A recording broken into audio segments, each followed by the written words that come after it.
do it on this. There we go. All right. Okay. So, all right, guys. Well, if you were not there yesterday at my in-person, will you just raise your hand so I can know who's where? Okay, Marsha, you weren't there. Who else wasn't there? Okay, Jamie.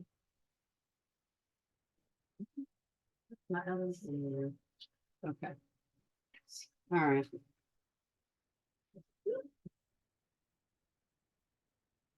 I had my, give me 1 second, guys. Okay. All right, so a few of y'all weren't on here. If you don't know, I am Tina Scott. I am, hi, April. Thank you. um, and go ahead. You can unmute yourself. Did you have a question? I was just saying that I'm in DFW, but I was on a training call, so I couldn't come yesterday. So you asked to raise your hand if you weren't there. So I think I had texted you that. So I'm a new one from DFW. Hi, everyone. Perfect. Thank you. Okay. So anyways, I am Tina Scott. I am the Texas LSS ambassador, and I have been a notary for 22 years, but I have been an educated notary since 2017. And I'm on here tonight. Yesterday I did it in person, and tonight I'm doing a Zoom. I do want to make sure that I get all questions answered that y'all have. And I want y'all to ask some questions. Like, if y'all are struggling in an area, don't feel like you've got to be embarrassed to not say it, because there's going to be other people on here. Yeah, they're thinking the same thing. Okay. Please ask questions. I will open it up for questions in just a little bit.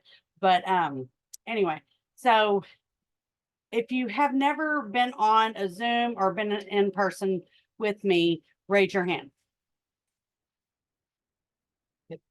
Okay, Gloria. Anybody else? Anybody else? Okay. Demita. Did I say that right? Demita? You did, yes. Hi. Okay, perfect. Okay. My dog. Hey, go on in there. Guys, hang on. I've got to make this dog go somewhere else. Hey, come on. Come on. Come on. Go somewhere. Okay, sorry about that. Like, she's gonna be distracting me the whole time. What is it about dogs and kids? They just want to be all by you. Like, ugh. Anyways, they're fun. I love them. But sometimes it's like, don't you know I'm on a Zoom? All right. So, okay. So anyway, I started this business in 2017. I did not know anything about the notary world except for that I was a notary, like I said, for 22 years. Now it's been 22 years, but I only did it for my work. A lot of people, that's the only reason why they were a notary, is because of their work. And most people didn't even know they could do it as a business and make money, and probably even get a bunch of stink from their friends and family about how you think you're going to make some money as a notary. I know I've had lots of people do that. So do not get discouraged. They just don't know the industry. And so if you don't have training, you do need training. I will tell you that. So one thing I'm going to do is I'm going to put this link here. This is for the LSS course. They do have options, but if you do not have training, you do need training. And with that, you will also get the complete notary mentorship. With the complete notary mentorship, it'll teach you how to do other notary areas. And I am going to show y'all that for a few of y'all that don't know what the complete notary mentorship looks like. Actually, I'm going to pull it up real quick so I can have it. Give me a second. Give me one.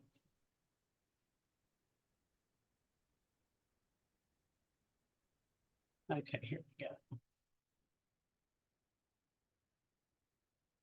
Okay, hold on a second. Oh, maybe I'm gonna pull it up. I'm having to work on, like, I have so many different things I have to get on. And keeping track of all of my pages has been a little challenging, so I'm working on it. I'm working on it. Okay, hold on. Okay. Wait a second, guys. I apologize.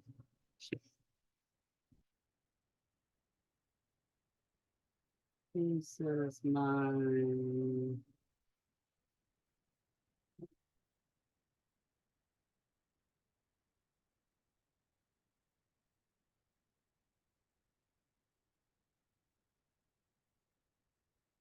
That's not exactly what I was looking for. Give me a second, 1 second, guys.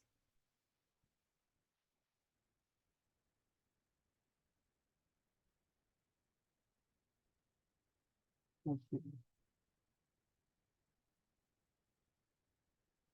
That is what I want, right there.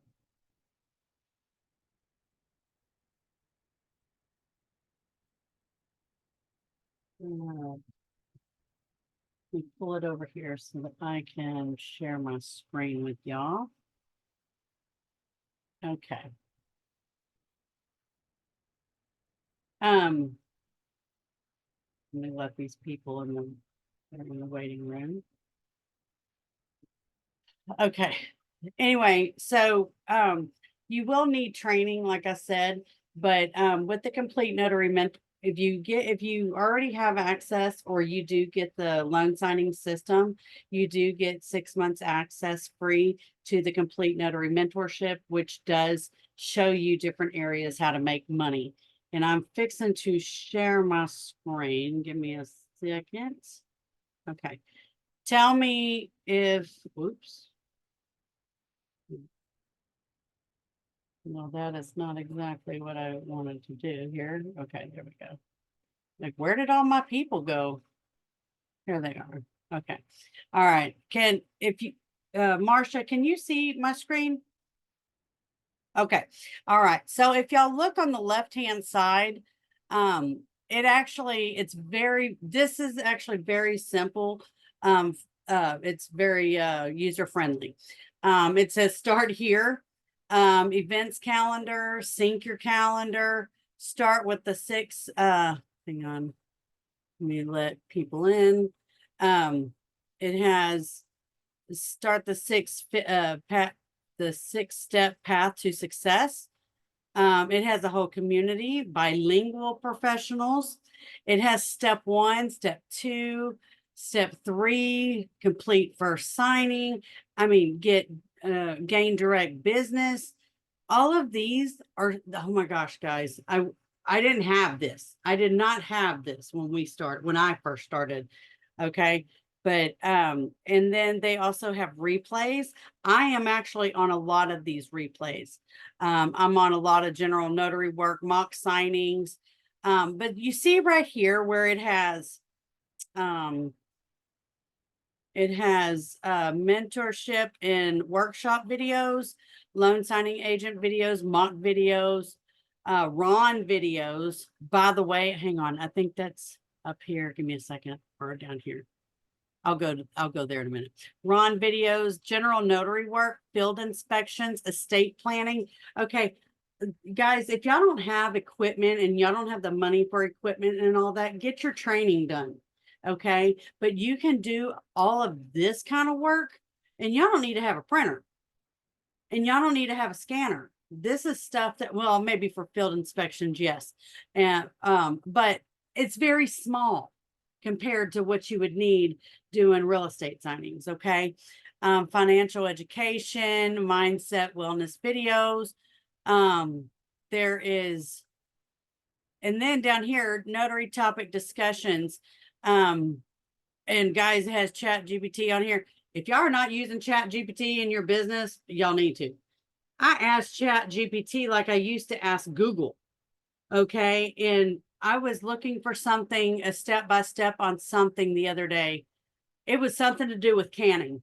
Okay. I follow a lot of YouTubers that that's how I learned how to do a lot of stuff I do here at my house. And but I also sometimes I need to have like a step by step on something just to make sure. Man, I go into Chat GPT, what are the steps for da da da da da? And I'll type it in. Oh my gosh, that thing goes crazy. And I actually, yes, I did pay for Chat GPT on my phone. I pay for it annually because I can ask 100 times a day if I wanted to. I can ask for I mean, like if you do it online, you're limited unless you're like you have the bigger plan. But I needed to one day I was just Miss Question person, and I ended up downloading it on my phone as the app, and it is so well worth the money. Anyway, let me get back over here. Fingerprinting, a field inspection, estate planning, Chat GPT. Okay, here we go. If somebody doesn't know how to do the Google business profile, there's a course on it. A course also on Ron. It gives you detailed look, platforms explained. Guys, Ron isn't easy. Okay. And a lot of people, they need help on getting through this. I couldn't tell you all this because I'm not Ron yet. I won't do Ron till next year because I was going to wait for my notary commission to renew because I wasn't going to do mid commission. Ron marketing. Tons of people want to know how to market. This is what I'm saying. This complete notary mentorship, it does have that. Okay. It has all of this stuff. And not only that, it tells you upcoming events, and all of that. So I'm going to get off here and quit sharing my screen. If you are not able, right now at this moment to get with the LSS training, please at least get the complete notary mentorship. It is 27 a month. It's free for 6 months if you do get the LSS training, but after that it becomes $27. I just put the link to the LSS uh, training is at the one of the first links I put. This link I just put um that I just put is the complete notary mentorship. So at least get that for yourself. I mean, that's doable, you know, if you can't get the big training and then, you know, get all of your equipment and stuff like that. This is a business. Okay. So I'm not going to sit here and lie to you and tell you that you can do this and you have zero money. Okay. You can do this, but you have to at least get yourself started and know what to do. Okay. So it's going to cost a little bit, but it's not going to break the bank. Okay. Um, because whenever you do general notary work, estate planning, you don't have to print those things. You just have to go somewhere. You just have to meet somebody somewhere. Okay. Um, also,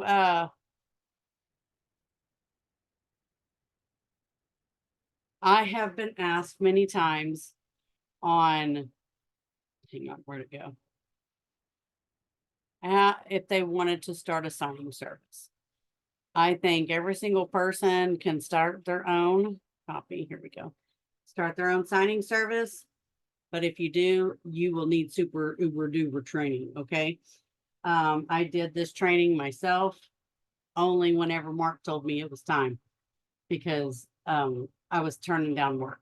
I was turning work away and I was turning work away on my direct clients, and that wasn't going to work because I worked really hard on getting those clients and I wanted to keep the relationship. So anyway, there's a whole lot of other problems and a whole lot of other things that come with that, but that's if you're interested. I've been asked that lately. That's why I put the link there. If you are interested in having your own signing service, I will tell you, don't get your own signing service if you have no idea of this industry yet. That is not the time to do that. I would be terrible telling you, yes, go start a signing service and you didn't even know how to do this business, because that would be bad. So anyway, I also where did it go? I had here for you. I was going to pull up, if y'all will, because y'all can follow along with me, go to our Facebook page. I'm fixing to share my screen. Give me a second. Come on, get over here on this side. Let me go back there. Okay. I'm sharing my screen now. Okay. Elizabeth, can you see my screen? This is Yes, I Facebook. can. Okay, perfect. Okay. If y'all will, go over here to files.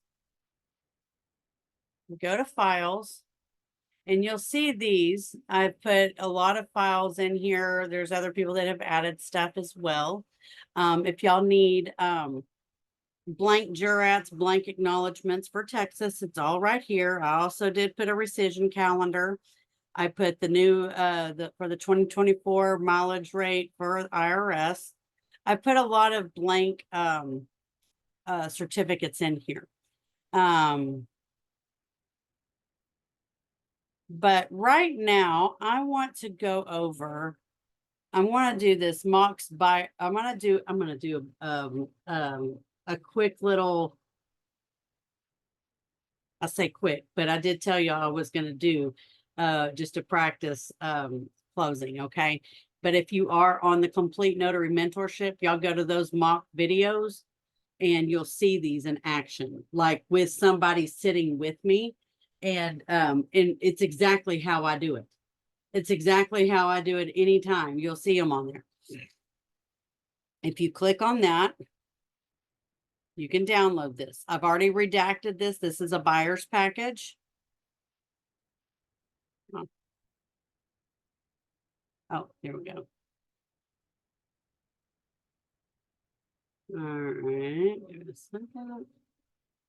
Here we go.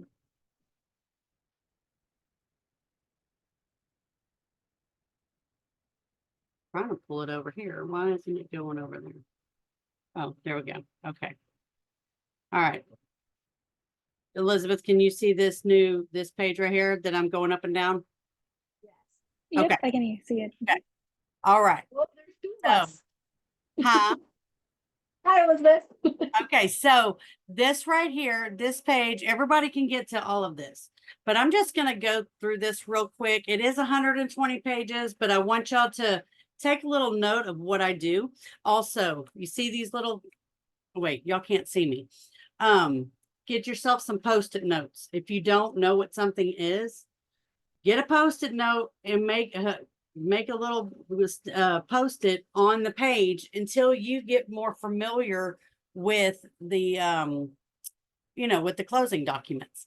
So I put this on the top.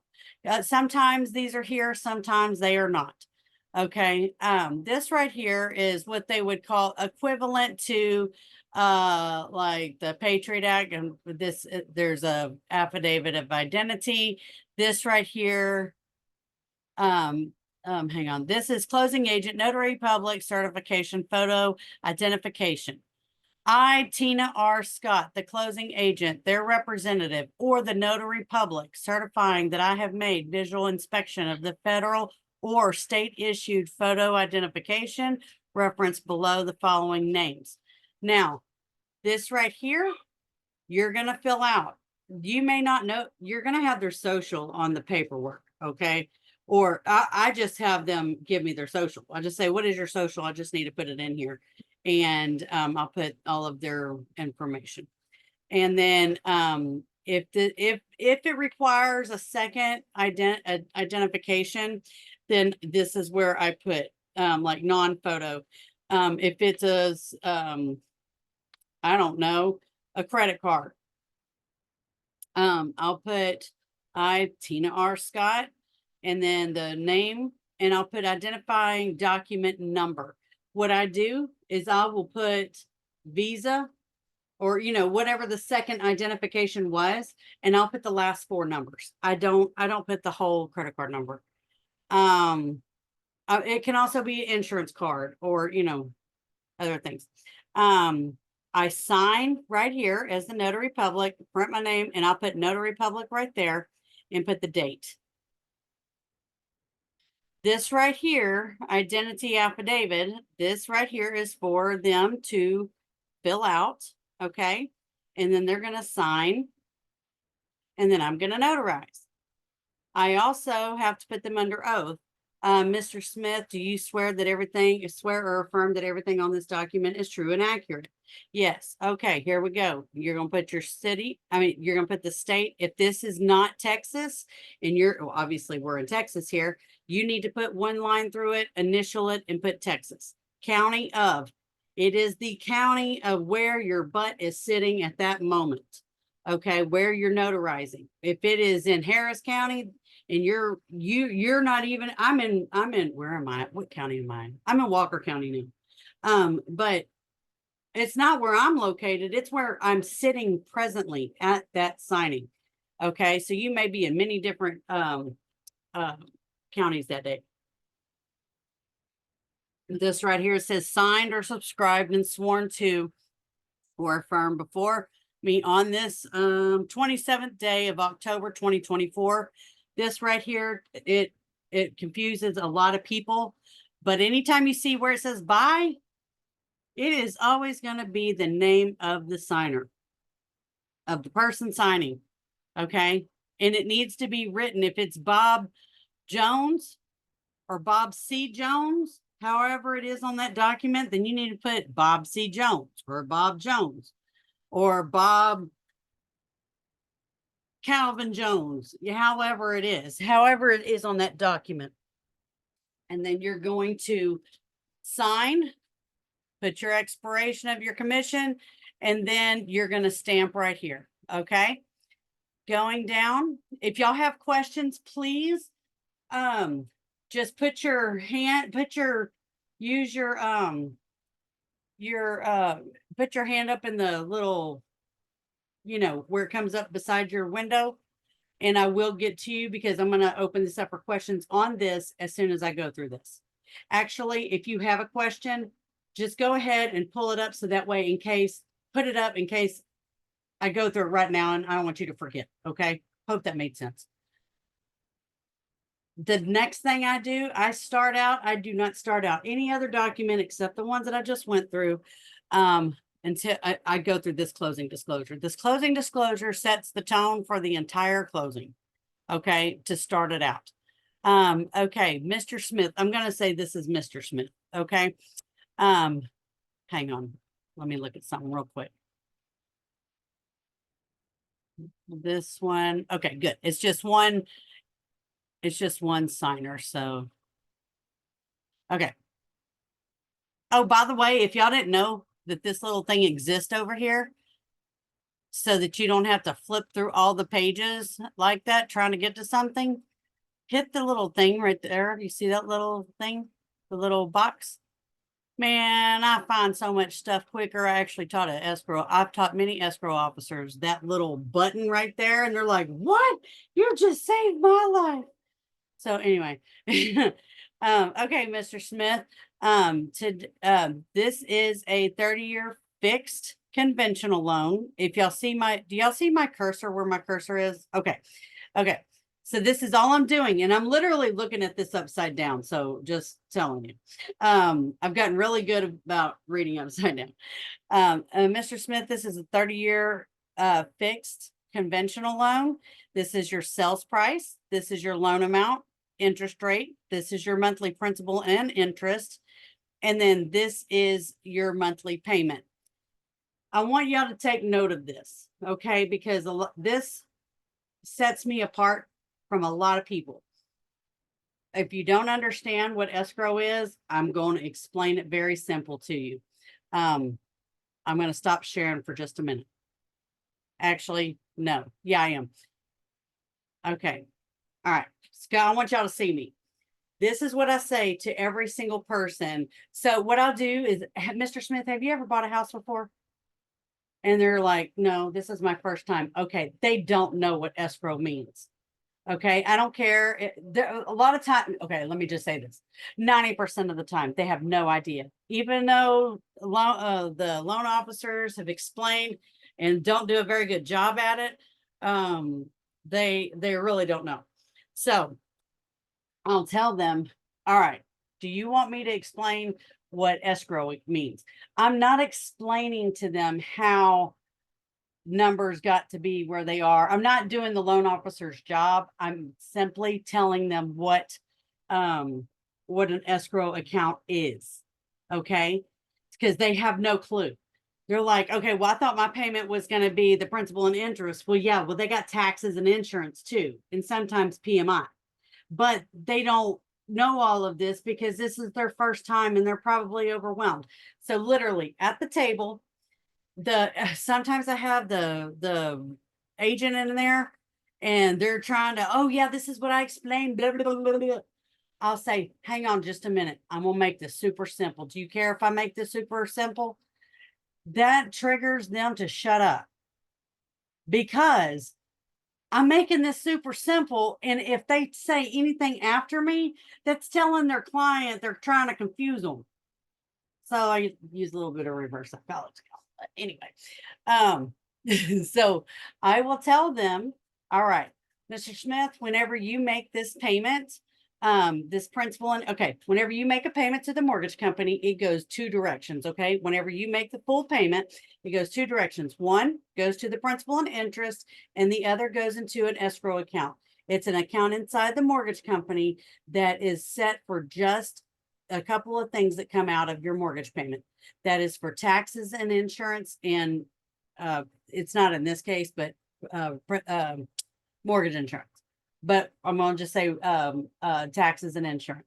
Okay. Whenever those bills are due, then they are going to pay those bills. You will still get bills, but don't be alarmed because the mortgage company is going to pay those bills because you've been setting it aside every month, every time you make that payment.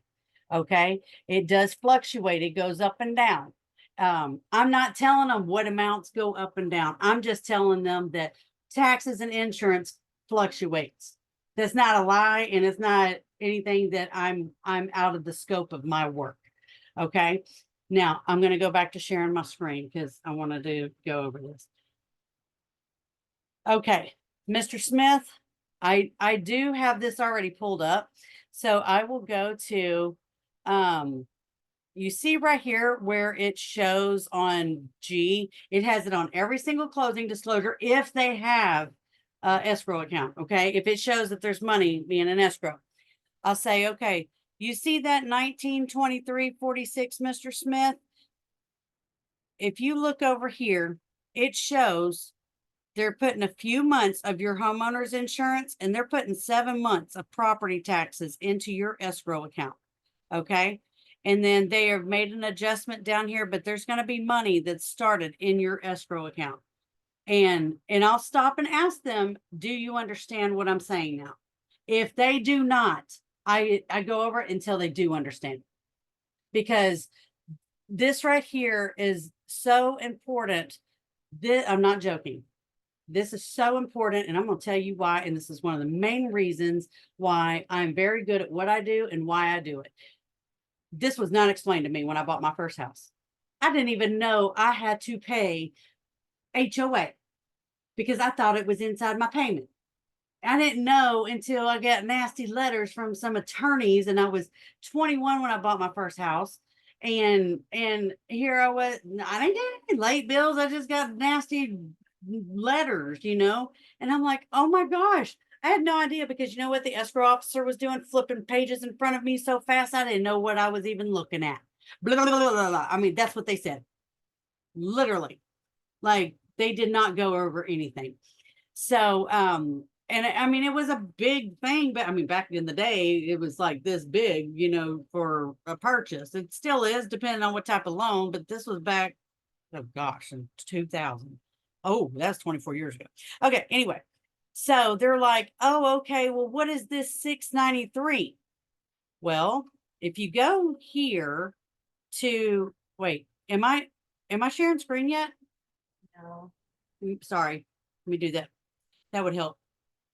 Okay. So, they're gonna ask, let me go back here. Okay, so what makes up that $641? By the way, all of this is on their loan application. They've already seen this. They just forgot what all of this is, okay? Well, Mr. Smith, these two amounts, you see that 223 and that 467 or 417, that I gotta make this bigger. The 417.73, those two amounts make up this amount right there. Okay. So that is what your monthly payment's going to be. Now, if you, on this particular one, let me look real quick. Yes, there is an HOA. So, Mr. Smith, you see right here, it says what's in escrow. It's only property taxes and insurance, but your HOA, that will be paid outside of your, out of your payment. That's going to be paid every year. I'm telling you this, unless they specify, there's only been a handful of times that it's not, at the first of the year. But HOA is always due in January. Okay. They always get a bill in December and is due in January. Mr. Smith, you'll have to pay your HOA fees in, for the next year. It'll be due in January. So like right now, you'll get a bill in December, for 2025, and it's not going to be due till January 2025, but that's for the whole year. Okay. All right. Now they understand. All right. Here's your closing costs. And then this is your cash to close. Guys, this is why I start this to begin with, because I need to collect funds. I don't want to wait till the end and figure out they haven't even wired. They haven't even got a cashier's check. I don't know what's going on. So I'll say, okay, Mr. Smith, did you wire this or do you have a cashier's check? Because I don't know. I'm going to ask them.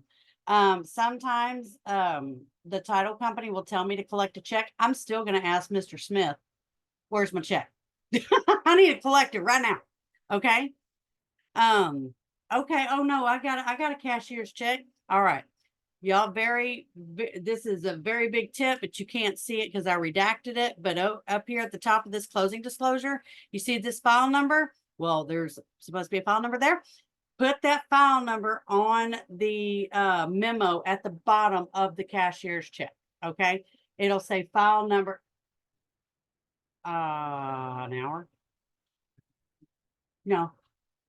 Hey, sorry guys, hang on just one second. I don't even know how to mute this. Hang on.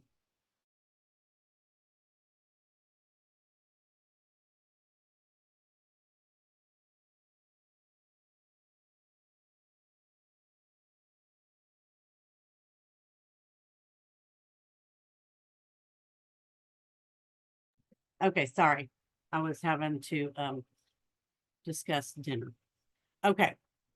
Put that file number on the memo somewhere at the bottom of the check, because you want to make sure that check belongs to this closing. It doesn't matter if you're in an office, if you're in a title office doing this or at their house, doesn't matter. Just make it a rule that you put that file number on that check. Okay. All right. So then I skipped this one altogether because I'm going to go back to it. But this is what I do. I skip all the way over to this third page. Okay. This is the third page of the closing disclosure, because I'm going to show them their credits. This right here, paid already on or behalf of borrower at closing.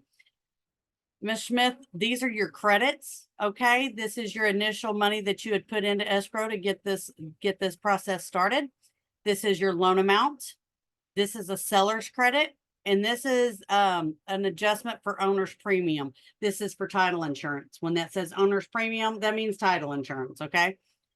You are also getting a credit, Mr. Smith, from the beginning of the year through today. On this particular one, it was through April 5th. But what am I going to do with that? Ms. Smith, what this means is when your tax, because the tax bills don't come out till like October, November ish is whenever they come out. So they have to give you a credit based on last year's taxes because they don't have it in, but this is the credit they're giving you. So you are going to be responsible for paying for that, but because they're giving you credit for it now. And then you'll pay the entire year. Oh, okay. Now, going back to the second page, okay? All right, so actually I go back to the first page. You see that closing cost? Down here on this page, that's where that number comes from, okay? All right, Ms. Smith, I'm going to show you, I'm going to go over your closing costs, but these right here on this side, on top of that seller's credit that you're getting, that $7,000 seller's credit, the seller is also paying part of the escrow fee with title. They're paying for the tax certification. I'm sorry, it's the tax certificate. They're paying for home warranty. They're paying for the realtors, the owner's title insurance, and the owner's premium policy guaranteed. This is also part of the title insurance. So they're paying an additional $24,275 on top of that seller's credit. Now, I'm going to go back up and I'm going to talk about this. All I do is walk. Y'all see what I'm doing. I'm literally walking through these numbers, but I'm just showing you how I specifically do this. Okay, Mr. Smith, you see this right here are all of your closing costs. This is for the loan cost. Okay, here's for points. This is for the lender origination fee. It looks like you're getting a credit for your appraisal. You must have paid for the appraisal outside of closing, and it looks like you're getting a credit all the way. And then you're getting a credit for your credit report fee because you must have paid for that as well. Oh, yes, ma'am. Yeah, okay. All right. And then these are the rest of your title fees. This is flood certification. I'll just walk them on down. Okay. And by the way, sometimes I'm just telling you, 90% of my clients, this is not on here. You see where it says notary, platinum notary? Sometimes it might say $450. That does not mean that is for this particular closing. That means that is for this closing, but I may have had the seller side too. Okay. And I had, and sometimes it's not going to show it with all the sellers paying for. But it may say $450. That doesn't mean it's going to be just for this side of the closing. I may had to bill for airship affidavits and all kinds of stuff. Usually that's on the seller side, but I'm just telling y'all out loud that sometimes it's not even on there, period, because I get paid from their corporate office. 90% of my clients, I get paid from their corporate office. So they assume all of my fees, and their corporate office pays me. So it's not even on here. But okay, this is for the survey. This is the escrow fee. This is your title insurance. That's for the notary. Oh my gosh, the notary costs that much? Yes, unfortunately, that's correct. They got to come print documents and bring it to you, and go down the list if they start griping. Recording fee, title insurance. Down here, this is a recording fee for that county. Here's your, that's going to be what's deposited into, I'm sorry, I take that back, scratch what I just said. This is your prepaids. So this is your homeowner's insurance, Mr. Smith. You pay your homeowner's insurance up front for the year. So every month when you're making your payment, it's accumulating. So next year at this time when it's due, that the money will be in your escrow account and they pay it in full again. Understand? Oh, okay. That's when it sometimes finally hits where they understand. Here's a little bit of prepaid interest.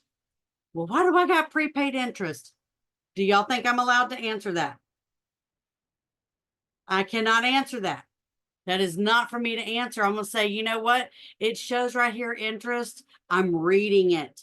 That is for today through May. So you have interest fees for this much per day. If you want me to, I can get your loan officer on the phone and they can explain that a little more, but this is all I can tell you. And they're like, oh no, that's fine. All right, Ms. Smith, this is going to be what's deposited into your escrow account. We had already went over this a little bit while ago. This right here is your HOA transfer fee. And this is the home warranty. They paid, so you're paying a little more on your home warranty. The sellers are paying $550 of it, and you're only paying 110 of it. And then that's it for all of your closing costs. Do you have any questions, Mr. Schmidt? Nope, that's it. Okay. All right, so I'm gonna say, all right, Mr. Smith, I need you. I go past all the rest of this. Sign and date right here. I'm gonna stop sharing right now. Y'all have to check your documents before you start signing this. Look at the deed of trust and see how the signature is to be signed. So if it says Mr. Bob Smith, okay, or if it says Bob Smith on the deed of trust, but it says Bob C. Smith on other documents, you go by Bob Smith. The rule of thumb is always the deed, whether it's the warranty deed, which is always going to be on a seller's package, and it might be on a refi if they're deeding it differently. That's the only time you're going to see a warranty deed. But on a buyer's package, it's going to be on the deed of trust. Okay, so whatever the deed of trust says, that is your rule. If it's like that throughout the whole package, it doesn't matter. You need to have him sign Bob Smith through the whole package. And if you cannot read his signature, it's a big fat scribble, that's even better. Okay, you don't tell him it's got to be legible, because it does not. It is not up to us to tell people to forge their name, forge their signature. If my husband tried to sign his name illegible, he's forging his signature. That's not a signature. You check on their ID. Check on their ID. And if you see Bob Smith separate, you can see like a space between it. Then just sign Bob Smith. Okay. But if it's a big old scribble, say you just do your signature how you normally do it. That's on your ID. Okay. Because I have studied this very deeply on legally and how things are, and how the main thing is being consistent. And I will tell you, the ones that tell people to do this legibly where they can read it, it's because they are OCD.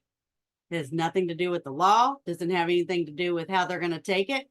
It means they are OCD and they don't know the rules. So I've never had one kickback, just telling you. Okay, now let me go back to share my screen. Okay. I'm gonna breeze through this real quick, guys, but this closing disclosure takes me the longest because it sets up the rest of the documents. Okay, it sets up the rest of the closing.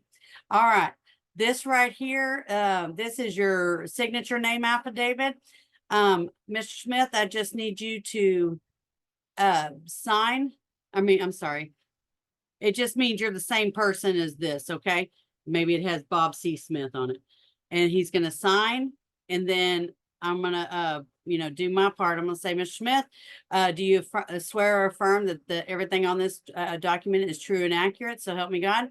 Yes, I do. And I'll make them raise their right hand, by the way. I'll say you're still under oath. I'll just put them under oath and say, I'm going to keep you under oath because there's a few other documents. I'm going to have to do this. So I'm going to swear you in now, and you're going to be under oath the entire time. Okay. Are we good with that? And then of course, make sure you do your date by Bob Smith. Make sure you sign it, put your expiration stamp right there. Guys, if you ever stamp your stamp upside down, don't freak out. Put one line through it, initial it, and stamp it the correct way. I've done it 1,000 times on accident. Okay. Next thing is your note. Mr. Smith, this is saying that you're promising to pay Bank of Austin, I don't know, $328,800. This is your interest rate. Your first payment's going to be due June 1st, 2023. and this is your monthly payment. That monthly payment is just your principal and interest. That is not taxes and insurance.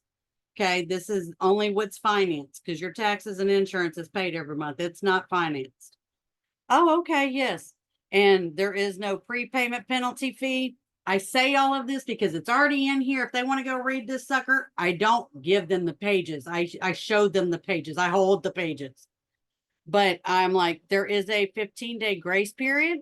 After that, it's 5% of the what is it, 15 days of the principal amount, and 5%. And they're like, what? I can make my payment anytime between the 1st and 15th every month, not just 1 month, every month. You can do it every month. Okay. All right, Mr. Smith, I need you to sign right here. Please don't date. They'll try to date it and this will get rejected. Just saying, even if they've marked it out an initial, because this is a note. Okay. So just make sure. There are some that have to be dated, but just read it. Okay. This right here is a disclosure statement about MERS and its role regarding the loan. MERS is a oh gosh, what the heck? My brain just went blank. It's there it is, mortgage electronic registration system. All right. If they want to read that, fine. Actually, I just usually pass it if it doesn't require a signature, and that one did not. Okay, Mr. Smith, this is your deed of trust. All right. This shows that now you're the new owner and that Bank of Austin is the lien holder. If you default on payments, they can foreclose. Okay. You will receive your warranty deed in a few weeks that shows the transfer of ownership. It'll have a recorded number on the top. This is 24 pages of your of this deed of trust. I've explained to you the gist of it, what it entails. But if you would like to read these 24 pages, be my guest, and I will just go on to what I need to go finish notarizing and fill in my stuff. Oh, heck no, I don't want to do that. That's what they're going to tell you because they don't want to read no 24 pages. So, okay, I'm going down. See, I'm going.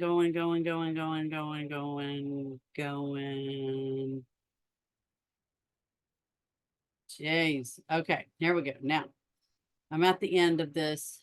Okay, on page 23, Mr. Smith, I need you to sign right here.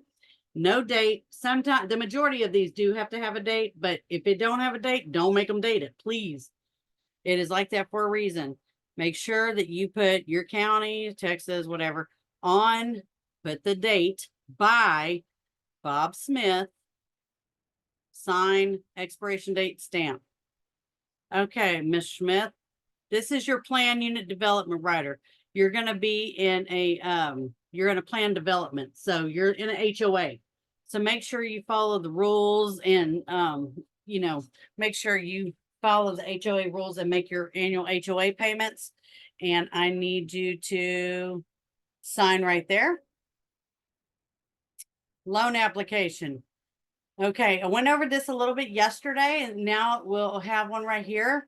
Okay, Mr. Smith, this is your loan application that you initially filled out in the beginning. Okay, so some things may have changed, but this is what it was at the beginning. I just need you to do a few things for me. Right now, this just shows that you applied for individual credit. You will not have him initial here. The only time you have him initial is if he's applying for joint credit, it'll show number of borrowers. It'll say 2 or however many. Then you have him initial right there. Each borrower intends to apply for joint credit. The initial is going to be the person that this is their application. Okay. Oh, let me give y'all, I'm going to give y'all a little ninja move here. If you have time, okay, before the closing, go to this. You will see what kind of person you're going to be dealing with. I know that sounds crazy, but it is the truth and it has helped me so much. I did have to redact this because it did have a lot of sensitive information on it, like what his position was, blah, blah. Anyway, he makes $25,000 a month. Okay. What is he? let me just tell you, if you see he's an engineer, you know he probably is going to read that dang deed of trust.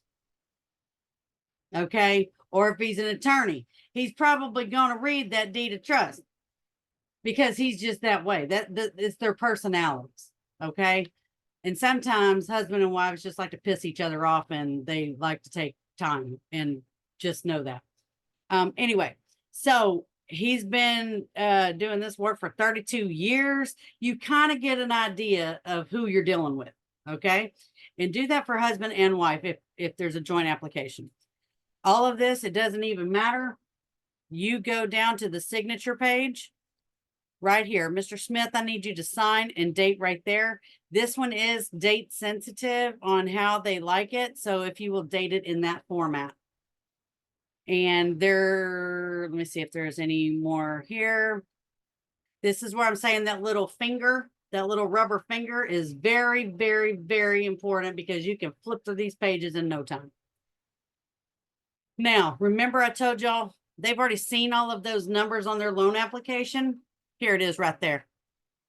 The only thing that wasn't on there was the amount of the HOA dues. HOA dues are paid annually, but they have to put it in monthly for the loan to be approved so that they know the entire figures. So if they were to break down this 5250 times 12 is how much their annual HOA dues are. Okay. For some reason, if you don't know how much their annual HOA dues are and you have this, you can tell them, oh, this is how much your HOA dues are, because they've already checked it. That's just a little another ninja trick. Everything else, that this doesn't matter. Okay. Schedule of real estate owned. Okay. This guy already owns a first mortgage. This might be on another property. It doesn't matter. Here, or this might be, normally when you see this is properties that somebody has outside of what they're getting mortgaged right now or buying right now. Sign and date. Okay. This is borrower certification and authorization. Let me make this smaller. Authorization. You see where it says authorization to release information? They have already done this. They signed this in the beginning. So, Mr. Smith, you already signed this in the beginning. They just need your wet signature. Sign and date right here. And it did already have their social in here. But if it asks for the social security number, have them put their social security number in. Okay, this next page. Request for transcript of tax return. This one right here is super, and I'm gonna tell you an easy way to explain this.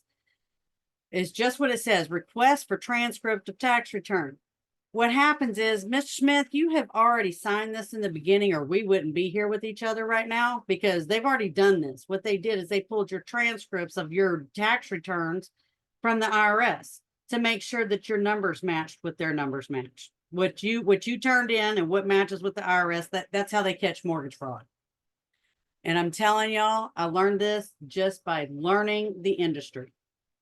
Okay. Or I went to Google, or now my new best friend, ChatGPT. ChatGPT, what is a IVES form 4506 request for transcript of tax return mean? And it will tell you what it means in a way you can explain it. So I'll just tell them, you've already signed this. You see this little box, Mr. Smith? I need you to put a check mark right there and sign and date right there. Do I need to put my phone number? Sure, put your phone number. They didn't ask for me to do that, but I know that they have to sign and date it. Half the time it's already there, but if they want to put their phone number, fine. If not, I just need to make sure they sign it.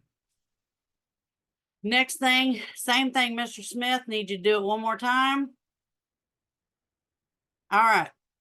Mr. Smith already owns a house, so he knows what all of these forms are normally for. Okay. But I'm pretending that he don't know. Okay. Oh, what's this W-9 mean?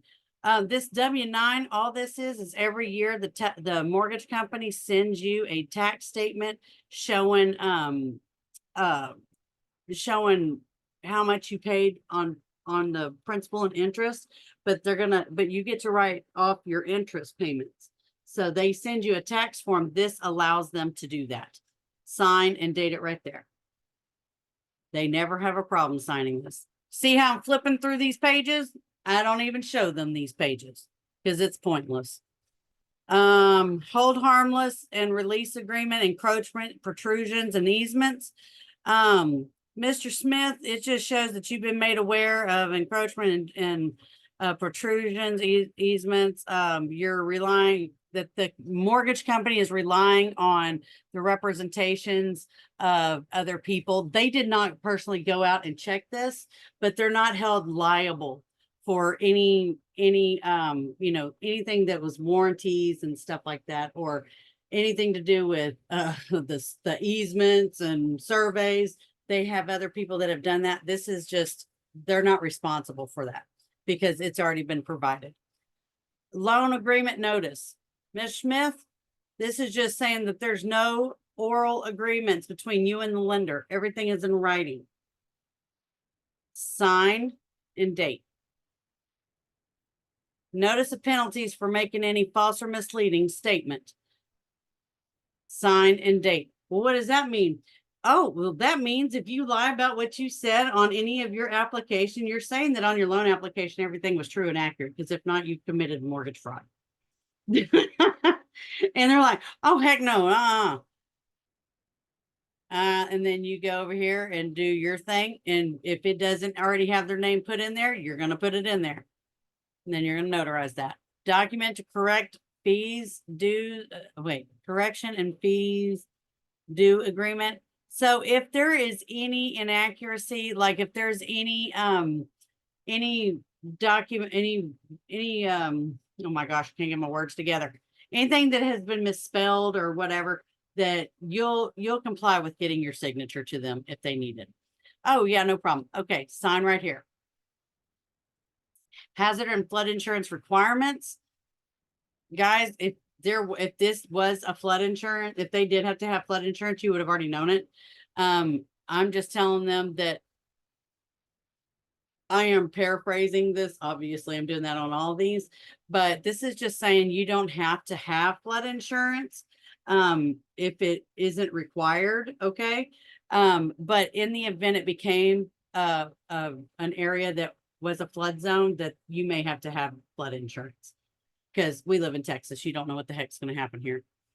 And I go through here.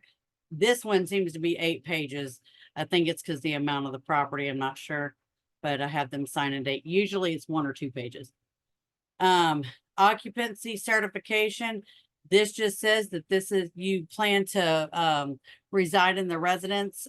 This is going to be your principal residence within 60 days. And just need you to sign right there. Property condition certificate. It just says that your property was inspected, you're accepting it in its current conditions, no flood waters have entered. I literally just kind of breeze through these little lines right here and have them sign and date. I keep going, I keep going. By the way, I'm giving him a whole copy of this. Okay, so if he wants to go back and read all of these little bitty disclosures, be my guest. Affiliate marketing notice. Okay, so that was just another disclosure. Okay, Ms. Smith, remember I told you that you were going to start out with that amount in your escrow account? Oh yeah, here it is right there. Those 2 amounts add up to the $641.15 every month. Remember, on the first page of that closing disclosure, that is the amount. It shows that it's going over to your escrow account. Oh yeah, I say, okay, if you look over here, I don't have to explain this whenever it's somebody who has already bought a house. This is really for people that have never bought a house. I really kind of go in a little bit more depth with them. And I kind of have to read them because sometimes they don't give a crap. They don't want to hear it all. Okay. All right, Ms. Smith, every month when you make your payment, this amount's going to be transferred over to that escrow account. See, these amounts keep adding. So in December, the mortgage company is going to make your county tax payment. See, then the tax payment is withdrawn and it reduces right here.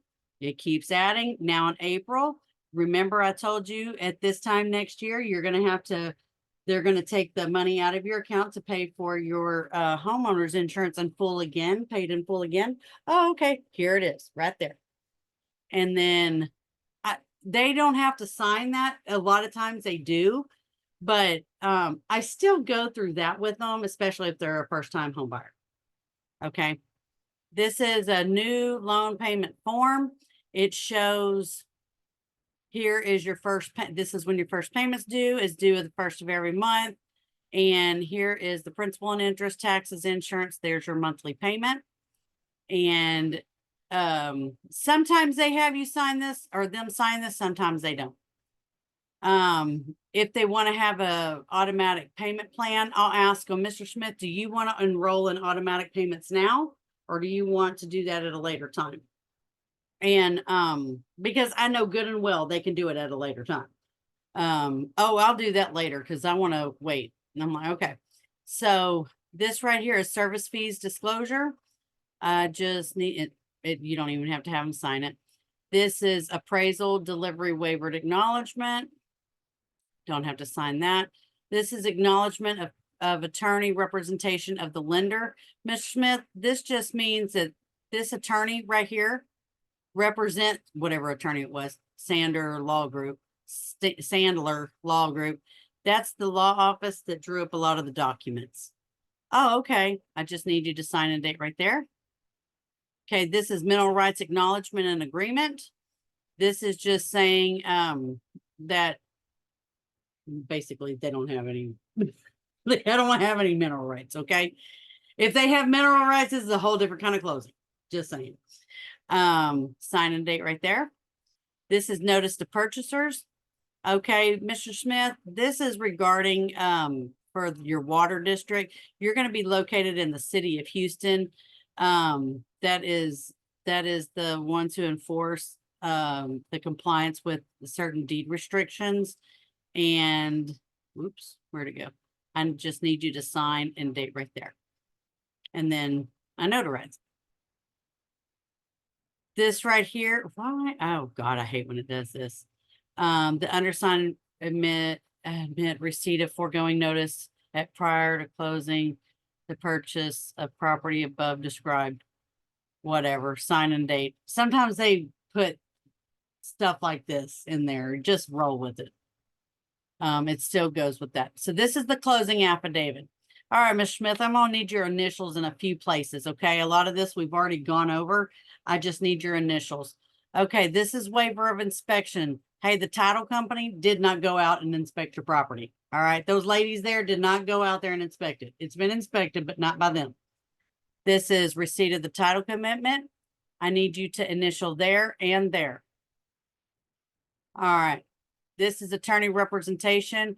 This attorney representation, they represent the title company because they also have documents drawn up by the attorneys for some of the paperwork. I need you to initial there.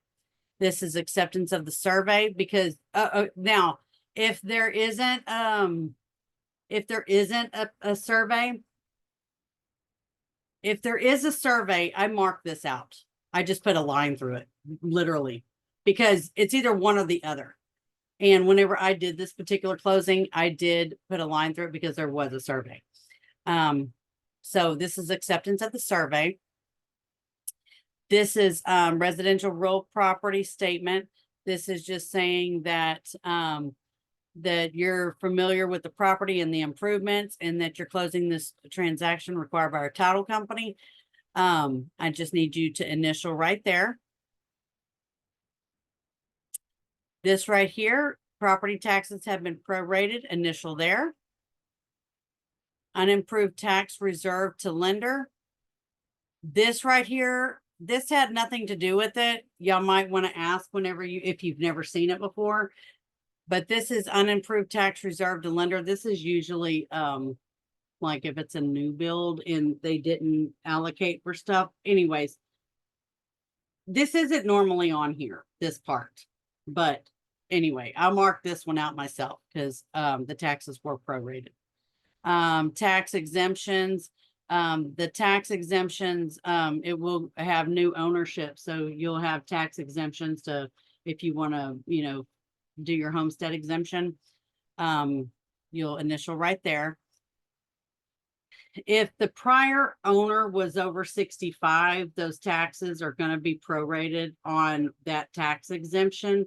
They will already know about this because they have already been told. Because if it's like somebody who's a veteran who don't have to pay property taxes, or they're over 65, they've already let them know that, hey, this is going to be your tax rate. But right now, that the taxes are not that much because you know, the previous owner had these tax exemptions. But initial right here, this is agriculture exemption. This right here also did not apply. This would be like if it was a like property, like that was agriculture property. Okay, a lot of times that's not on there either. Marital status, you don't have to worry about that because these are the sellers. Right here, property acceptance. You're accepting this property in its current condition, initial right there. This is saying you're in an HOA, initial. This is arbitration, vacant land or seller finance. We're not dealing with that, so you don't even have to worry about that. Power of attorney. If this didn't have the vacant land or seller finance, then this is just saying that you're going to work things out with the title company, that you're not going to go straight up and sue and don't even know anything about that you're going to try to work things out first. I tried to just say it very simple because I don't need to get all legalese on them. Okay. They're already in enough with this as it is. Power of attorney, that you're granting them power of attorney in the event if something was misspelled or whatever. Right here, this is just saying the seller and the borrower acknowledge that nothing has been closed, officially closed, until all monies have been exchanged and that all parties have signed. Then it is officially closed. And I just need you to sign right here, Mr. Smith, and you're swearing to me that everything is true and accurate. So help you God. It's on this document. Yes. Okay. All right. So, and then you're going to notarize that. Don't worry about this proceeds letter because this was stuck in here. This was for the seller. So sometimes you're going to get these. I'm just saying. Just skip over it. It does not apply to you. Like this one doesn't either. Because this is the 1099-S. This is not for any buyer. This is only for sellers. I left these in here for a reason because this happens a lot. Well, why do I got these documents? Disregard them. I paperclip them and put them in the back because they have nothing to do with the buyer. This is still the 1099-S. Don't have to worry about that. Property address, seller 10 number. Don't have to worry about that. That's still seller's part. Sellers. Okay, this right here, Texas disclosure form T64. This right here, this is just saying you have title insurance. And you'll sign right here. Okay. And then this is, see, the sellers again, don't worry about that. Affidavits is the debts and liens. This is going to be for sellers. This is not for the buyer. Okay. And that is it on here. That is it on here. Now, I have not gone in the chat, obviously. But if you will, I'll go in there in just a little bit. But if you have a question on what I just went over, please raise your hand now so that other people can also listen to what the question is, so you can get your questions answered. Go ahead, Davina. One thing that I didn't want to forget when you were talking about the credits, you were going through it and then you had mentioned, okay, so I'm gathering this is what the lender credited you. I'm not sure what that document is from or who typed it up, but it says you mentioned that they'd be credited this, but then you also said the words, this is what they put down, so they expect you to pay for it since this is what they credited you. I didn't understand what you meant. Are there those things that they didn't pay that they said they did pay, they credited? Okay, so yes, that's on the closing disclosure. I'm going to go back real quick. I'm going to share my screen. Tell me if you don't see this page. Do you see this page? Okay. So what I was talking about, I went to the third page to show them their credits. Okay. Their credits that they have either already paid, but this is all of their credits that was paid before closing. So this right here, this is the deposit that they had put into escrow, like they cut a check to the title company to start escrow. This is their loan amount. This is their seller credit. This is for title insurance. And I tell them this right here, this amount right here, this $12.94, this is the credit for the taxes from the beginning of the year through today, because taxes are not due until the end of the year. But they don't even have a tax bill. So they have to go by what they paid last year. They have to give them credit for it. They can't not pay. They have to give them credit for it. Like the sellers have to give them credit for it. Then I go back up here on top of the seller's credit that was on that. The sellers are also paying this amount. Okay. They're paying, that 24,000, that includes this, and I'll go down here and tell them what all that includes. That's what that 24,000 means. Because sometimes they want to know, well, what is all this? And that's what I tell them. Well, you're not paying for that. So I eliminate that altogether and say, on top of your seller's credit, this is also what the sellers are paying as well. Where it says paid by others, sometimes it'll have an L right next to it. That means lender. Okay. And I'll say your lenders, because a lot of lenders pay the loan costs, and they pay, especially if it's a VA loan, a lot of times they pay I know that for sure they pay the transfer fee on the HOA. If there's an HOA, they pay for a lot of fees. Lenders do. Just depends on what kind of loan it is. But all I do is I'm just going through it with them so that they know what that is. Did that Thank answer you. that question? Yeah, as long as I just want to make sure they don't owe anything on the credits. The credits are good. The credits are good. They don't owe Okay. anything. No. Okay. No, Thank when they're going to owe it, it's going to be at the end of the year when they get that tax bill. They've already been credited for that amount. So they have to pay that full amount. Okay, They've been that's what it credited is. that amount. Okay. Okay, thank you. Yes, no problem. All right. Anybody else have a question on this? All right. Well, hey, that's awesome. I don't ever get people that don't ever have any questions on that. So I must have did a pretty good job on explaining that. Oh, Hamlina. Helena. Did I say that right? Halima, yes. Halima. Thank you. All right, go ahead. So I just have a quick question. When you are marking out things on the docs, do you have them mark it out, or do you physically mark it out yourself? I physically mark it out. Okay.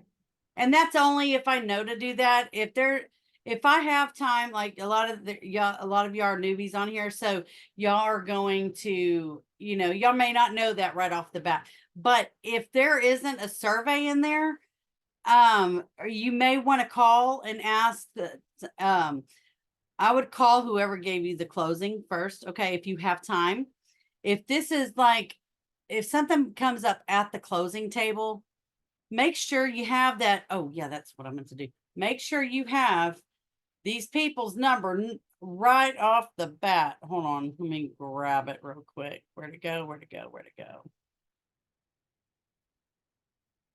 Okay. Hold on. No.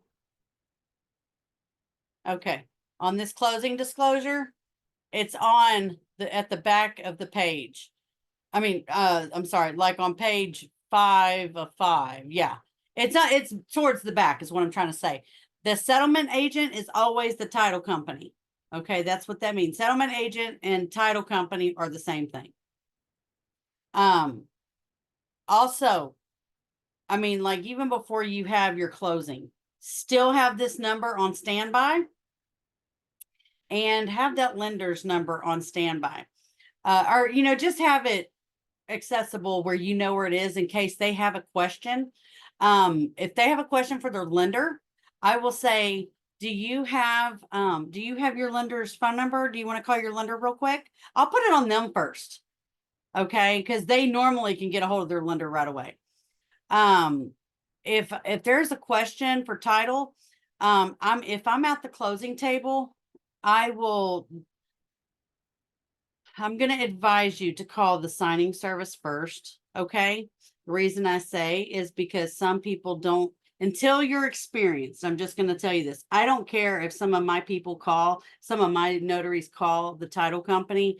I would prefer them call them because that cuts me out of there and I'm not having to, oh, well, hang on. You know, I don't want to have to do all of that. But if somebody isn't really familiar with how to do this, but I am going to give y'all some tips on this. If you have if you're at the closing table, okay, and you have a question about some amounts that's on here, you call up the escrow officer. It'll say escrow officer on there. It'll have their name and number and all of that. You call that number that's on there and say, hey, Joni, this is Tina Scott. I'm at the closing for Mr. Smith. He has got a question about some of these things that are on this closing disclosure. Do you have a few minutes? And of course, they're going to make time because you're at the closing table. I want y'all to always remember the number one word, the password that's going to get you to who you need to is closing table. You're at the closing table. I want to say it a different way. They're going to answer the phone, or whoever's going to answer the phone and say, I need to speak to Miss Joni for a closing that I'm Tina Scott. I'm the notary that's doing the closing for Mr. Smith. And Joni is the escrow officer. I'm at the closing table and I need to talk to her real quick, or her assistant, someone who can answer the question for me. Please do not put me through to a voicemail. And they're like, oh, no, hang on just a minute. When I say I'm at the closing table, and please don't put me to voicemail, they're not going to put you to voicemail. If they stick you to voicemail, you call right back and say, I need to speak to Joni or her assistant or someone there who can help me with this right now. I'm at the closing table with Mr. Smith and I cannot go forward until I talk to someone. They want that closed. This is their file too, they want this closed. So somebody's going to help you. So just always remember those words. Okay. So, all right. Miss April. Yes, I had put in the chat that, and it might go along with the lady who asked right before me. When you mark out, like you mentioned on page 102 and a few others, you as a notary, we don't have to initial that we marked that out. And No. the buyer, since it's not there, he doesn't have to initial the one, Bob, that you're talking about, because it's just like it wasn't there. Yeah, it should have been marked out to begin with, because honestly, whoever put this package together, they didn't look through it, because those have to be marked out. It's got to be one or the other. It can't be both. If they don't have a survey and they say acceptance of survey, you just can't do that. So anyway, and you can always call title and say, hey, there was a couple of things on here. What do you want me to do with those? Okay. That would probably, let me just rephrase all of that. Do that first. But if you have been doing this a while and if you already know the answer to this and they're going to tell you to put a line through it, then just do that. But first call title and ask them, hey, I noticed there was a few things that I just want to make sure, what do you want me to do with these? And they're going to say, crap, put a line through that, please. That's exactly what they're going to tell you. Put a line through that. Just disregard that. Disregard that. Okay. There's always supposed to be a survey. So that's what you're saying when there's not one column. If there is, usually there is a survey with it. Sometimes there's not, sometimes there's not one. And if it has those two blanks, like acceptance of survey and that there's no survey, you can't initial both. So whichever one, so okay, there's no survey. Were you expecting a survey? Hey, on this particular one, this guy paid $500 something for a survey. It just wasn't in this particular document because it had a lot of information. I redacted this and I had to take out the survey on this particular closing. So anyway, but he paid $500 something for a survey. So I know there's going to be a survey, but I'm going to ask the title company, hey, this said about the unsurveyed property. Oh my gosh, don't worry about that. Put a line through that or just disregard it. Okay. I hope that made sense. Thank you. You're welcome. All right, Elizabeth, go ahead. Well, bouncing off the survey question, I actually had it written down. What do you look for when it comes to survey? Is it like a survey affidavit or is it like a map of the survey of the property? There's always a survey. You'll see it's a survey of the property. Okay, so like a map or something. Okay, that was it. Thank you. You're welcome. All right. Anybody else have any questions on that? Oh, April, did you still have a question? Oh, okay, okay. I was glad to recognize. Okay. Okay, let's see. Page 102. Okay. All right. If the client asks what is origination fee, what do I tell them? The origination fee to start the loan. Origination is to start something. So that's what that means. And the credits you mentioned, they would be expected to pay. So what? Oh, I already answered that one. Okay. Okay. I just signed up. Okay. Let's see. Think. Oh, I guess it did change. I apologize, guys. The fee. Oh, the fee went up. Okay. I know it was going to go up. I just didn't know when. So I apologize for that. Okay.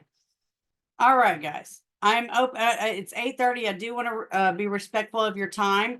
I wanted to make sure I went over that closing, but I do want to answer any questions. So please, if y'all had questions yesterday and I answered them, might want to ask them again on here so that way I can help others. I'm actually going to see if I can pull out my questions I had. Does anybody have any questions? Go ahead. Go ahead, Amelina. So I just had a quick question about the hazard and flood requirement. You said it automatically means you don't need to have one, but then Well- if you Go ahead. said no.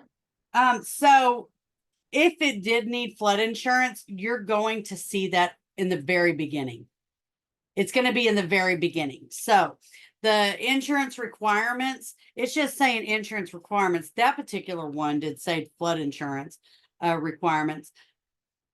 If you're not in a flood zone, you don't have to have flood insurance. Okay. But in the event that if it's not in a flood zone and you haven't already seen the paperwork for flood, usually it's going to be on that first closing disclosure. You're going to see it. Okay. Okay, so that document in general means you have to have it.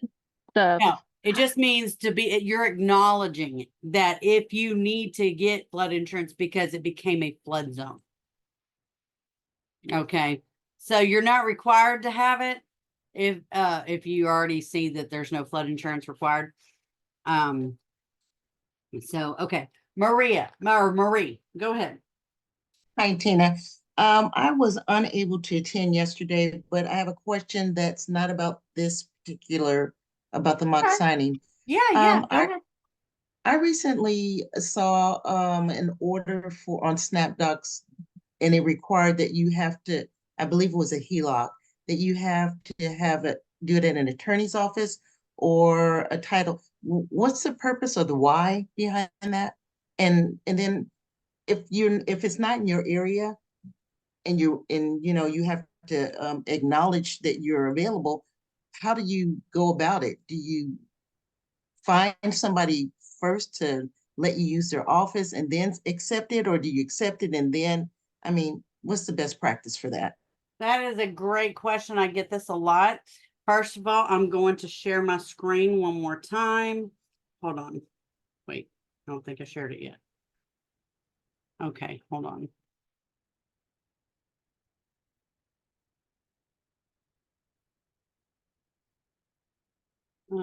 Still doesn't want to do that. Oh, there it is. Hang on. This is what I was looking for. Okay. All right. I'm going to community home. This is our Facebook page. You go to this search right here and type in cash out. I have a lot of videos. They're not in any particular order. There are so many things that are in here. Or you can even type in, I think you can type in cash out as one word. Cash out. One word. Yeah. There's a lot of, there's so many, there's a plethora of information. I've put in here. I just recently did one. It does not show it in any kind of order. I'm just going to tell you. That's why. And I do go through this once a month to see if there's been anything added, like from somebody that might have shared an office. But it's in the Texas state, it's in our Texas Constitution that anytime it is a primary residence that is like a homestead property, okay, if they are doing a cash out refi, which means they're cashing out the equity out of their house, that it has to be done in a law office or a title office. That falls on the lender. Let's say you actually do one and it's not in a law office or title office and it is their homestead property. It is not our responsibility to tell them, hey, we got to close this in a law office or title office, because that liability falls on the lender. Now, to answer your question about accepting it, accept it. But when you go and look at that Facebook page and look at all of the things that I have made recordings on, I tell you exactly how to get an office. Okay. I suggest start looking, for law offices. I tell you the exact questions to ask. And you're not going to get much with title companies unless you've built relationships with them, because they don't want to deal with it. They don't want to deal with the liability of it, because what happens is if it was a Stewart title closing, okay, or no, let's say ABC title company, okay, but you closed at Stewart title and that person got pissed off about whatever it was that happened with their mortgage, and it had nothing to do with you or the title company. Somebody's gonna say, well, where did you close at? Oh, I closed at Stewart title. Well, now they just blame Stewart title for jacking their whole problem. So then they get bashed. And so title companies don't even want to deal with it anymore. And it's really hard. And they know we need to have these law offices or title offices to do these, because it's Texas law on HELOCs or HELOCs. That's home equity line of credit. That is cash out refi, and also an A6. Now, yes, start building relationships. Also, accept the signing. And if they want to know right away, tell them, give me just a few minutes. I'll let you know. If you need to give them an office and say, hey, I had to change venues. I've done that a million times, especially in the beginning, whenever I was still in the process of looking for all my different offices. I had to tell them, okay, well, by the way, I had to change venue. This is where I've got to close. And they're fine with it. So I would So not. one more question with that then. So how do you know about the fee? Because if you have to then go and pay to get a space, is that would come out of whatever, hypothetically it was $80 hypothetically, but then you have to rent a space that's $50. Is it, am I making sense? Can you go back? Fee. You have to tell them the room fee. So whenever you tell them where it's at, say the room fee there is $50. And if you have to change venues and it's more, say, I apologize, but I had to change venues. There was a scheduling conflict. You're not lying, it. okay? Got it. Mhm. It's just schedule Got it. conflict. And their fee is 75. You know, they're gonna add Okay. the fee on. There are some places that don't add the fee, just don't use those places. Don't sign for them. Mhm. Okay, great. Thank you. Yep, great question. Thank you. All right, Miss Christina. Yeah, just real quick, is there a place, the best place to find the packaging instructions as far as what to order from FedEx? I am still confused about which I mean, I know the poly and I know the labels, but there seems to, I'm getting confused about what I'm reading on Facebook about putting it into a cardboard versus expandable. But then when I go on the FedEx website trying to find the expandable, I'm just confused. So is there a good place that I can look to be able to find this is what we order? Yeah, hang on just a minute. Let me look here at something. I'm trying to pull up my FedEx account real quick. Oh, okay, there we go. I hadn't been on here in a while because I have a ton of shipping. Okay, I'm gonna share my screen real quick. Okay, packaging, shipping supplies. Okay, fine. I'll accept all your stupid cookies. Okay. Hang on. I hate when they do this. Hang on a second. It's been a minute since I've been on here. Okay, shipping, order, free packaging. Here we go. I'm gonna tell y'all, there's so many people that say how they package all kinds of stuff. You need a poly pack. The reason you need a poly pack, and that's the large. Okay, here we go. See right here where it says reusable large pack made from polyurethane. They also have one that's padded. They have more, but these are the ones that you can see what I automatically have saved. I get this size. I get the one that is these are the packs. If you just go here to packs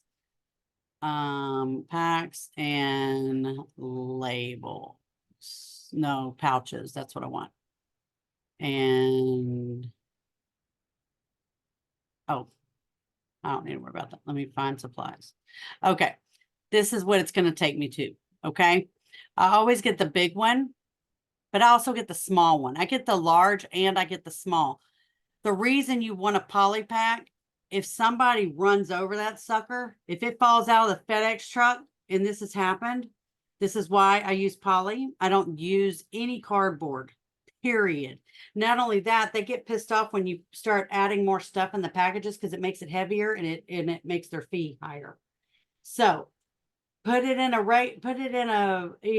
file folder and put it in a hang on, I'm going to show you. Where did my stuff? I left my whole bag in my other room. Okay.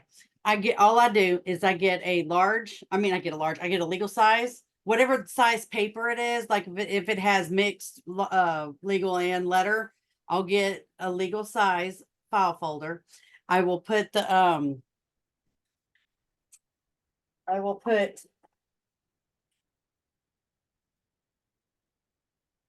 these. I usually either put the big ones or I'll put these. I usually put these depending on how big the package is, but they're very small. Okay. I put 2 of these around that file folder. I don't even put the clips because the binder clips make the package heavier and it makes their bill higher and they get mad. So I usually do this. I put 2 of these around that package unless it's so thin it will buckle having one of these. And okay, let me go back. Let me go back to share screen. Okay. And I'll get a large pack and I will also get a small pack. These come in 50s. Okay, so just start out with 50s. I wouldn't get any more than that unless you're rocking and rolling and like you got 50 a week or something. Just start out with 50. I also I do not get the sturdy packs. I don't get all of that because it makes their postage heavier. It makes it heavier and it makes it more money. And they would rather have it in a poly pack anyway. Because guess what? In a sturdy pack, if it falls out of the FedEx truck and it's wet, that whole closing has to be redone because it's cardboard. Okay. So some people are like, oh, I'll put it in a poly pack and put it in this. Man, you're just racking up these people's bill doing all of that. So don't listen to all of that. Let me go back real quick one because order free packaging. But with those poly packs, you're gonna need the come on. You're gonna need these. The not the tubes. Come on. Here we go. The pouches. Get the small pouches. You don't need the big pouches. The big pouches is for like bigger. You'll never need one. I've never needed a large pouch. You need a small pouch because they're going to give you the and they also have this for UPS as well. Okay, they have the poly packs for UPS. Same thing I'm showing you here. You can do this with UPS. But just get the small pouches. They come in, hang on, what do they come in? They come in 50s as well. So just get 50 and 50. One, you're doing them a favor of not racking up their FedEx bill. And number two, you're making it simple. You're not being all confusing with them. So hope that answered that question. That did. Thank you very much. You're welcome. You're welcome. Okay. All right. So Stephen, go ahead, Stephen. Hey.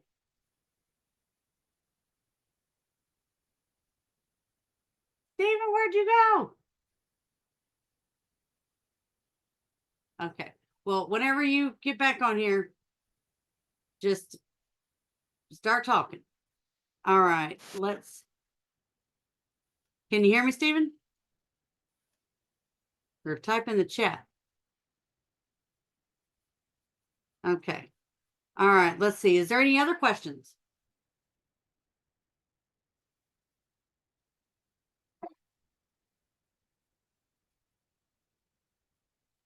I have a question while we're waiting for Steven. So I just finished a Collin County course that was 9 hours on 2 Saturdays. And so I start the Mark one, like do you do mentoring or do I do his like highest 6-figure one? Or do I So have you already done his training to start with? No, I did that one. I did the Collin one first because it was only $110 Uh-huh. and just so much to do his 6-figure one. Uh-huh. Started with that, but they basically just did the steps, which I had already done on my own to get my notary. Like I already have that. And so she just told us like mainly the 6 main errors that you see. So it was good if you hadn't even signed up or anything. So now I want to get started, but I don't know what to do. So like going through the loan signing package, like I have the book and like, so I was just trying to figure out what the next steps are. Cause I know there's a lot of people, he's a lot on YouTube and then you have YouTube. So it's like, where do I start doing it? So I'll be ready to go when, So if you haven't done the actual course, that's not just what the course goes over. That actually takes you through the steps, but it goes further than that. okay. It goes further than that, but it like walks you through, like if you're brand new and you've never done it, like I was brand new. I mean, I was a notary, but I didn't know anything about doing a notary business, Right. and so it tells you like what you need to do, where you need to sign up, what kind of E&O insurance you need, what you got to have a background check, all these kind of things. It tells you even what platforms to get signed up on. Speaking of, Well, and I knew E&O, I've heard different things. Like they say Texas, the least is 10,000, but then I've heard other things that different bank serve or SnapDocs or whatever require different things. So in Texas, what would you say the least amount of E&O to buy? Well, again, that is going to be in the course, but you need at least a minimum of 100,000 E&O, but that does not cover like loan signings. That's just covering like errors, and let's say you go to someone's house and I don't know, you broke something of theirs. You need professional liability insurance. So I go through Hartford. A lot of people go through other things. I know what I do. I go through Hartford. There's a lot of other companies. I say just get a quote and see what's best for you. But Go a for Hart, minimum of 100,000. Hartford for your E&O or for your professional insurance I liability. actually have it through both. I have it on both. Both So of mine, or everything I have is through Hartford because I have a signing service as well. And so I have to have an abundant amount of insurance on so many different things. And so to keep it easy for me, I have everything through Hartford. Yeah. Okay. I had heard 10,000 and then I had heard other ones Well, are different. the bond that you have is a $10,000 bond. That's with your notary commission. But for E&O insurance, it's errors and omissions.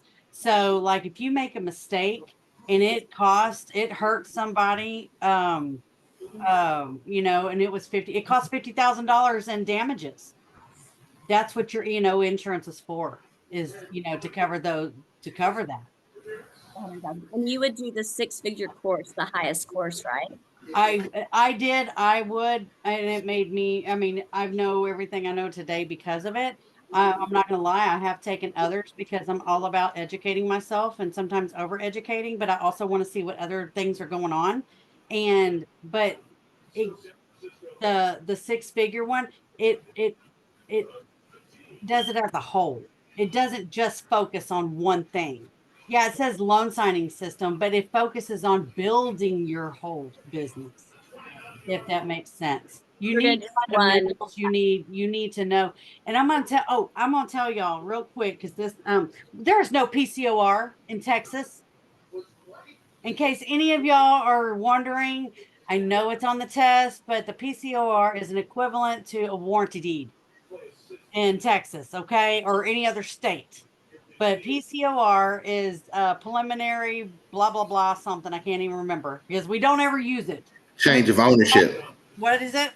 Preliminary change of ownership. Thank you. Report, something like that. Thank you. It's just changing ownership, which is the same thing as a warranty deed. And so it's just transferring ownership. And so that is only in California. Yes, the LSS is based out of California, but it doesn't matter because you're going to have California documents from time to time. But we're awesome lucky because California knows that us Texans don't deal with that. And they give us specific instructions. Like they don't even want us to fill out anything unless they give us specific instructions. Sometimes it says don't even worry about filling anything out, just have them sign it. So I'm telling you, it's on the instructions. I just want to let y'all know that. But also the other thing I want to say, a lot of people ask me about packaging. Packaging for the title company. Don't worry about that. Do not worry about that unless you are in there working with them, because everybody has their own system, and don't try to go figure it out for them. Just ask them, hey, do you want me to help you out here? They'll tell you exactly what to do. And they all have different systems. They all have, that would be like, how many ways can we make a biscuit? Everybody has their own way of making it and what ingredients they want in it. So anyway, I want to tell you all those two things on the LSS. I hope that answered that question, April. Okay, good deal. Stephen, go ahead. Well, I was waiting on you. Okay. So two things. The one, I was trying to get clarification. So on the polyurethane packets, you're saying put the documents in the small one and then put it in the big one? No, I get the small and I get the big one. Because if I have a package that is just letter size, Uh-huh. and I'm just going to use a letter size You just put it folder, in the small I one. put it in the small. And then It's if you the use the only big reason I have one, those. so if you do the legal documents in the legal document folder, you use the big one. That is correct. Okay. I just wanted to clarify that. And then Yes. the other thing was I was trying to follow along with you on the Facebook you know, when you were trying to explain how to find the cash out places. Yes. And on yours, it had like community something that's not on mine. So I was trying to figure out what am I doing wrong? Can you go through that? It's probably process because I'm again? the what do you call it on it? I'm the Oh, because you're the moderator. yeah, I'm the admin on here. Okay, so this right here, you're not going to see this part. This is me. This is just my part. You won't see this part. But right here is what I was talking about, the little search. Oh, okay, okay. So you can I type in used there. the Facebook one up at the left. I didn't see that one. And also, That's it. That's what I'm always looking for. look under featured, because you will find anything that I've put up, it'll be up there. It is very strange, though, sometimes it's not in any kind of order, but it is up here. I don't know. I haven't figured that out, but I usually, like, I had this one. See, I should have had this one be in the front. See, move to front. I should have had that one in the front. See, now it's there. But anyway, any kind of events I have, it's going to be right here. They're all going to be right here. And if y'all see something that is not mine, that it does not say created by Tina Scott or Mark Wills, you better let me know. Report it, something, or send me a DM, because there's people that people try to use this platform, because I don't know if y'all see this, but there's almost 9,000 people in this in my Texas page. And people see that number and they try to sell their stuff. And they try to they go and harass people. They'll start going and DMing everybody that's in the group, because they can see all the members. And y'all got to let me know when that happens and who's doing that, because that's a problem. And I'm very particular about I'm trying to keep all the crap out of this group. I don't allow any like negativity. If somebody starts bashing somebody, y'all report it. All you have to do is report. And I'll see it. I may see it an hour later or something, because I don't stay on it, but I report it right away, and I will get on there and I will take care of that, because we have enough negativity in this world. We don't need it on this page. This is encouragement. We need encouragement. I want to make sure, because there's a lot of veteran notaries on here that know how to do things. And if I see that they're not doing things right, I will address that. But I don't normally even have to do that, because I've already approved I approve any new post. It don't go through unless it gets approved by me, because of this reason. Now, what can happen is somebody can go on a comment and like comment on something, and that I don't see first. So if y'all ever see something like that, report it. And that way it will alert me, and I can take care of that, because I'm here to help you guys. I'm not here to discourage y'all. I'm not here to teach y'all something that's not true. I don't allow that kind of stuff on here. I like police this, because this is my baby. And all I want to do is help. I don't ever want to hurt anybody here. So I'm here to help y'all grow. Miss April, go ahead. I just wanted to follow up with what Steven said. I wrote down to get the small and large poly pack, but I also saw that you said the FedEx small pouch. What do you use the pouch for? That's what the label's going to go in. Oh, okay. Because on the poly pack, on the small like cardboard ones, even if it'll fit in a cardboard one, I still don't put it in cardboard at all. I always think about if something with weather related happens, it's not going through the polyurethane one. Great. So those are the only 3 things I need to order on the site. Okay. Yes. You will have to put a credit card number in there. I won't tell you, but it's not going to charge it. But what will happen is if you ever have to go to FedEx and do something, your stuff will already be there. And if you need to ship something out, it'll already be there. And like I've had to go and ship things out through FedEx, and because my card's already on there, they can find my account very easily, and bam, it's done. So Thank you. you're welcome. All right, let's see. Oh, I put in the chat signingorder.com. If y'all are not on this already, y'all get on it. But I do have a signing service, and I am only on signing order. That's the only way you'll get a signing through. me is through signing order. If you haven't already, which I have gotten a lot of y'all's, I haven't responded to you yet because I've been canning and cooking today, but I will get on those tomorrow. But anyway, make sure you send me your name, how it appears on signing order, and your zip code that your account is under, because I can find you a whole lot easier. Otherwise, it'll take me forever, and then I'll never anyway. But I also am going to send you an a fidelity paperwork, so that you can get fidelity approved through my signing service. You know, just for like, if you're approved through me, that doesn't mean you're approved through ABC signing service. That just means you're approved through me to be able to close.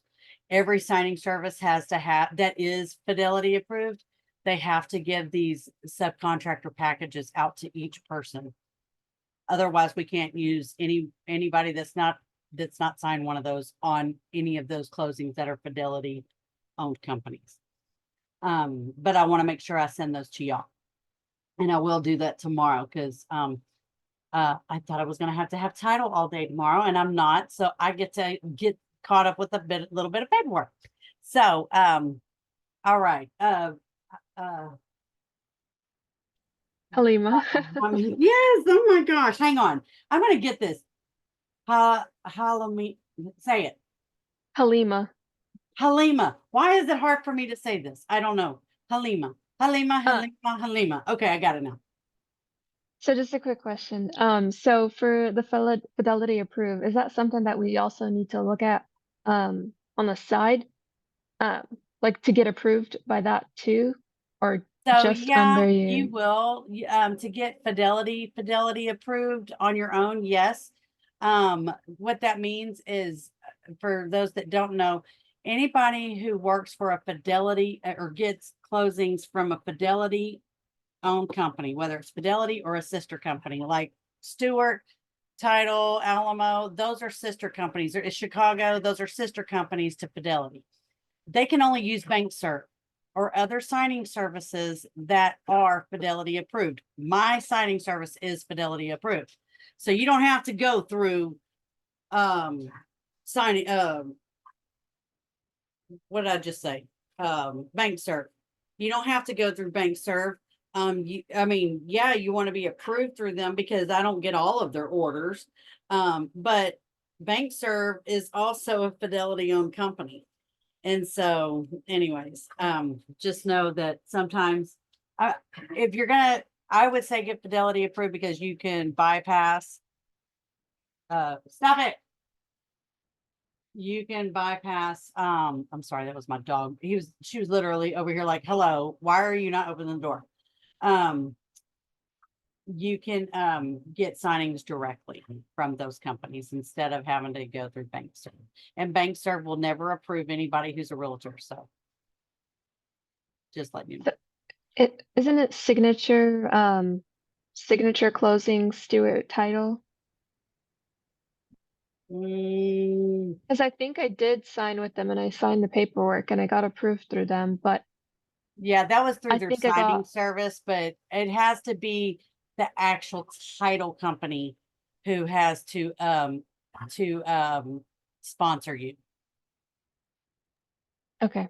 So like, it was an Alamo title company that sponsored me, and a separate Alamo title company that sponsored my signing service. So that does not happen easily. So just telling you, on a signing service, it does not. It's very hard to get your signing service approved with Fidelity. But I had an awesome escrow officer who's been with me for a very long, that I've been with her for a long time. And she's went through 3 different title companies. And this last one, it happened to be a Fidelity company. And she just, oh no, I don't want nobody touching my signings, but you or anybody in your company, because I know you're picky and you'll take care of it. And I never have to worry about anything. So she pushed it. She got to put, even though with her pushing it through, it literally, it took forever, but that's okay. I got it done. So I'm happy about that. Okay. Anybody else have any questions? Those are great questions. I'm trying to make sure I answer any questions here. Oh, Go How ahead. do, how do we sign up with Fidelity then, when you're saying that? What are we supposed to do? If like on your own, or like, I'm gonna send you I'm gonna send you Fidelity paperwork, and that's so that if I have a closing with one of my Fidelity companies, then you're able to sign for those. Otherwise, you can't. If you don't have that paperwork filled out, and I go make you Fidelity approved on my end on signing order. Now, to get Fidelity approved on your own, even if you're Fidelity approved on your own, you still have to sign the paperwork for me, because every single Fidelity makes me do that. If I'm gonna sign, my signing service, they want every single person, even if they'll see, oh, okay, they're approved, but they still have to know. So I just have to send them a list. So that's what I do. I hope that answered that question. So we need to get it on our own as well, though, you're saying, and that we Yeah, I just, mean, you can, it's not required, but I mean, you're gonna have to go through BankServe or another company to get any Fidelity work. Like if you personally, let me just say this, if you personally, or like you build a relationship with someone at Chicago Title, you'll never be able to sign for Chicago Title unless you're Fidelity approved. Or if you go through BankServe. Or if I have a relationship with somebody and I'm Fidelity approved signing service, they're going to use me, then I can use you. But they could never use you on your own without a signing service. So thanks. you're welcome. You'll learn all of that going through the LSS. I know that's a lot, but it's a big thing. So anyway. All right. Anybody else have any questions? I do want to make sure I give y'all this real quick.